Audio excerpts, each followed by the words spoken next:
আমার এক বন্ধু কইছিল যে বন্ধু বিয়ে করার পর থেকে আড্ডা দিমু ফ্রি সময় পাই না।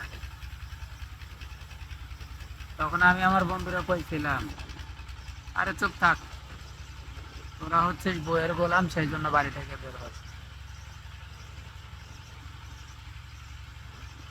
এখন নিজে সেই অবস্থানে আছি, এখন বুঝি আসলে আমার বন্ধু বইয়ের গোলাম ছিল না। পরিস্থিতি এমন যে আপনাকে এরকম হতে বাধ্য করবে।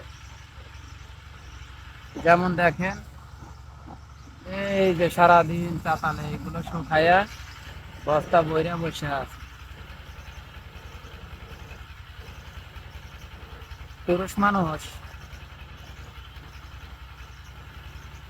আসলে বাড়িতে ফেরার নির্দিষ্ট কোনো সময় নাই, কখন বাড়ি ফিরবে এটা বলা কঠিন। কারণ দায়িত্ব থাকে, তো দেখা যায় যে পুরুষ মানুষের কাঁধে সবসময় দায়িত্ব থাকে, একটা দায়িত্বের মধ্যে থাকে। সেই জন্য তারা চাইলেও তাদের মন মতো বা স্বাধীনভাবে চলতে পারে না, দায়িত্ববোধের কারণে। বাস্তবতা বড় কঠিন বন্ধুরা, অনেক কাজ করা লাগে, অনেক কাজ। দেখেন এতগুলো বস্তা, আবার এই পাশে দেখেন এতগুলো বস্তা, অনেক কাজ করা লাগে। ভালো থাকবেন, আসসালামু আলাইকুম।